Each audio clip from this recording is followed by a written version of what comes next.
ನಷ್ಟ ಲಾಭ ಸತತವಾಗಿ ನಡೀತಾ ಇದೆ. ಆದರೆ ಲಾಭ ಆದಾಗ ಇಷ್ಟೊಂದು ಸಂಖ್ಯೆಯಲ್ಲಿ ಯಾರು ಸಂತೋಷ ಪಡೋಲ್ಲ. ನಷ್ಟ ಆದಾಗ ಎಲ್ಲರೂ ದುಃಖವನ್ನು ಹಂಚಿಕೊಡ್ತಾರೆ.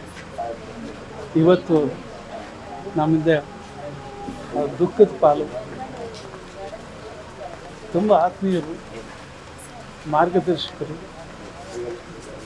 ಸೋಲು ಮತ್ತು ಗೆಲುವನ್ನು ಎಲ್ಲವನ್ನು ಸರಿಸಮಾನವಾಗಿ ತೆಗೆದುಕೊಂಡಂಥ ಒಬ್ಬ ಧೀಮಂತ ವ್ಯಕ್ತಿ ಅಂತ ನಾನು ಹೇಳೋಕ್ಕೆ ಇಷ್ಟಪಡ್ತೀನಿ.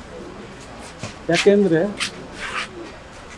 ಒಬ್ಬ ಹಾಸ್ಯ ನಟನಾಗಿ ಬಂದು ಬಹಳಷ್ಟು ಸಮಯ ವಿಶೇಷವಾದ ಒಂದು ಸ್ಥಾನಮಾನ ಗಳಿಸಿದವರು, ಕರ್ನಾಟಕದ ಕುಳ್ಳ ಅಂತಲೇ ಹೆಸರಾದವರು. ಅಷ್ಟಕ್ಕೆ ಸೀಮಿತ ಆಗಲಿಲ್ಲ.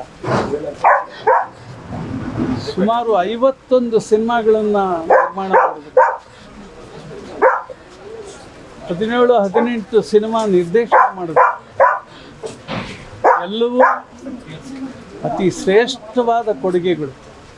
ಕನ್ನಡ ಚಿತ್ರರಂಗಕ್ಕೆ ದೊಡ್ಡ ಅಡಿಪಾಯವನ್ನು ಹಾಕಿದಂಥ ಒಬ್ಬ ವ್ಯಕ್ತಿ.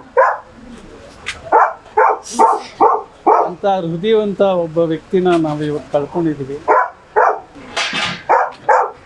ಅವರು ಮಾತಾಡಿರ್ಬೋದು, ಮಾತು ಎಲ್ಲರ ಬಗ್ಗೆನೂ ಆಡ್ತಾರೆ. ವಿಷ್ಣುವರ್ಧನ್ ಮಾತ್ರ ಅಂತಲ್ಲ.